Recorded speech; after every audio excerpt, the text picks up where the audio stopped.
Of course, there's some good spending in the Defense Authorization Act. But they also put some bad things in these bills. And my rule over the many decades has been, don't give in to the bad stuff just because they have some good stuff in there. That's how they erode the economy.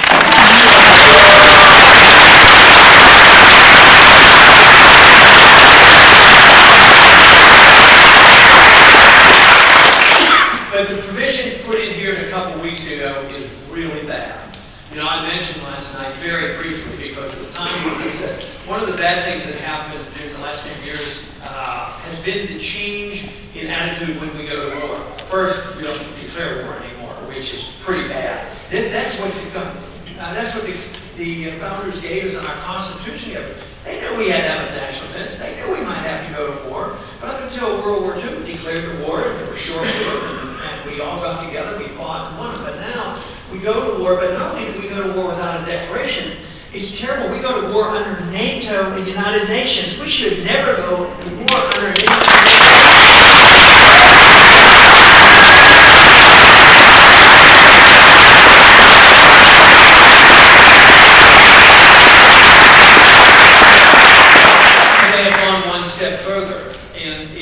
There was always the pretense it was defense. You know, they're attacking us. You know, World War II, there were flaws in our system, but they attacked us, they declared war against it. It was pretty cut and dry.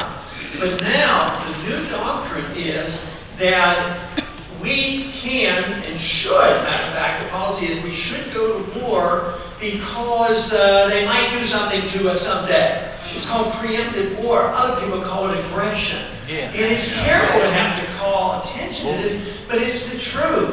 And we shouldn't be doing this. And two reasons that they'll go to war and to start the war. One is maybe they'll do harm to us someday, which is we ought to keep an eye on them. But the other thing is we go to war now because we want to change their government and mold their government and change their way of living. I mean, what makes us think, even if we are, for many reasons, an exceptional nation, what gives us the right to believe that we can take our exceptionalism and force it on somebody else? That undermines our exceptionalism.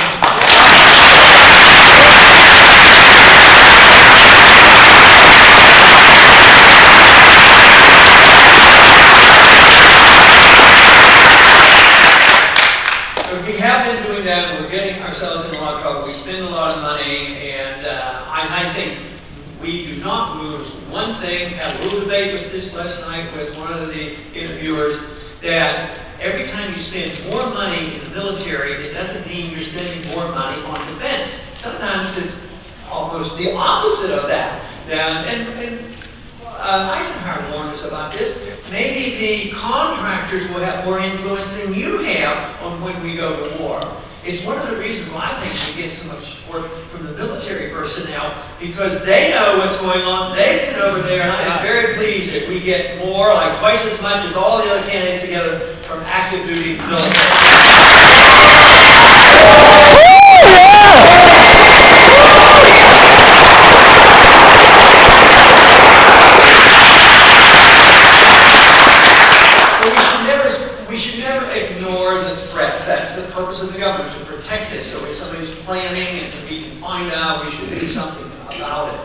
But this whole thing that if we overdo it, now there's actually a pretty strong movement in Washington around the country today, although more people are starting to speak out against this.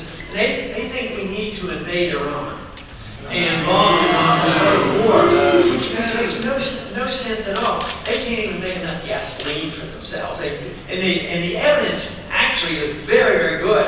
According to even our CIA and the Secretary Panetta, he says that they're not on the verge of it. The UN inspectors say the same thing. So I think the greatest danger is overreacting. But we were able to contain the Soviets. They had 30,000 nuclear weapons during the period of time I was in the Air Force. We had to contain them.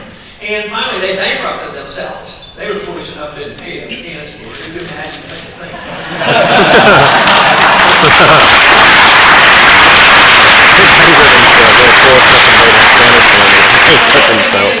The answer to the Soviets actually turned out to be have a to a conversation. I was called to duty in October. That's when I received my draft notice. And that was the month, October '62, when the missile crisis occurred in Cuba.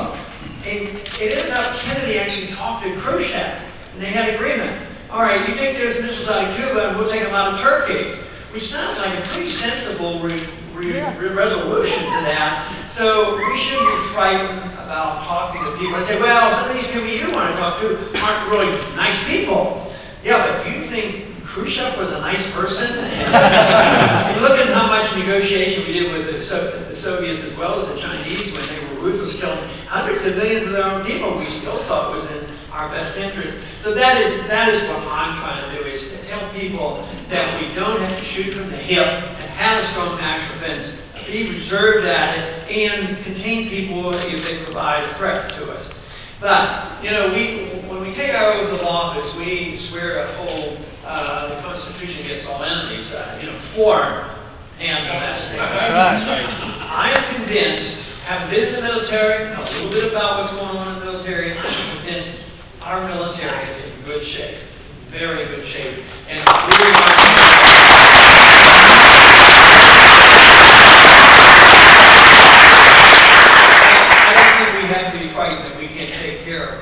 we're ourselves. And yes, at home, Patriot Act and these other things, and attack on our privacy and attack on the internet. But on this National Defense Appropriation Act, this is the one where they now have literally put into law, codified the power of the president to arrest any American citizen he deems as a threat. Deems as a threat, even just associated with a group that might be a threat. George Orwell! By the military can arrest an American citizen can be held indefinitely, which means forever if they want, and denied an attorney. Why are we so frightened about using the court system? Sure, there must be some that you have to, but why not arrest them and take them to court? They say, no, you have to haul them out. They are so dangerous. We have to put them in a secret prison, torture them, and do all these other things. Since 9/11, I think this is a very important number. We have arrested 372 individuals, and they're in prison. 260 of them have been convicted through our regular court system. This whole idea that they want to sacrifice the court system and be able to arrest anybody anytime they want because you might be so dangerous.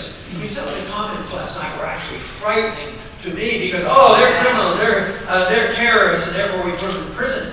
No, in America, we might be suspects, but we're not terrorists. And even if it's a bad guy, you want him to get the due process. Because that's what we want. That's what the revolution was fought for. If we give up that, we give up a big hunk of what we're paying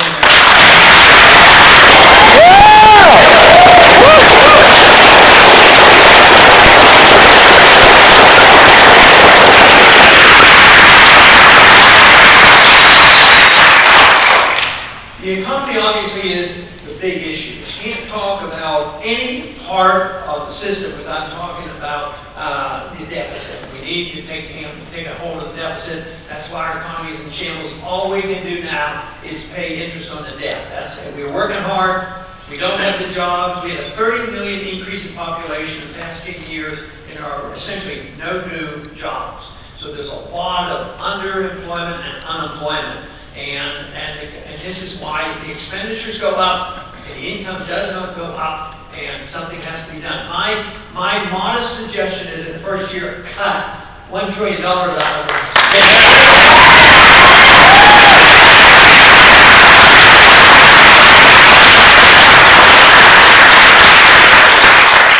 The plan that we have written up is written cautiously. It doesn't solve all the unconstitutional things we do, but we do pick priorities.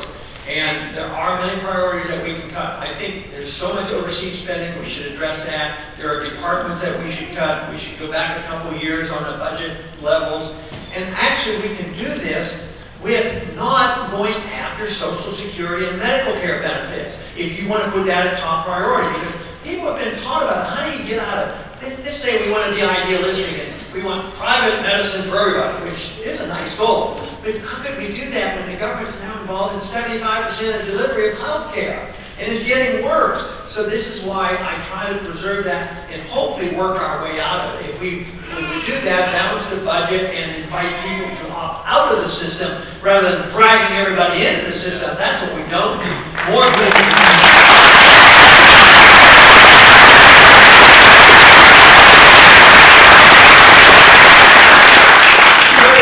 Very clear in our Constitution and in our traditions that life and liberty comes to us from our Creator, and it's very important.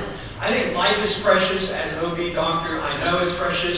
I know that unborn life has legal value to it, and that if we ignore that, we're careless with the definition of life, believe me, it becomes more difficult to defend liberty. Because I am an arch champion of individual liberty to allow people to run their lives as they see fit. But I do not believe I can make the case for it if I say some life isn't very precious and we can do away with it out of convenience. So there's a big difference from that. So life and liberty is key. And if we do that, and you do have your freedoms and you have your incentives to take care of yourselves, you have to have the right to keep what you earn. If the government's taking 30, 40, 50% and they regulate you to death and they tell you how to use your property, today you might have to, not might, to build a house or to close in a ditch someplace, you might have to check with the EPA and all other kind of people and get rules and regulations. But we have lost our true right to own our property. We should defend the right to keep what you earn. If that were the case, you would not have an income tax at all.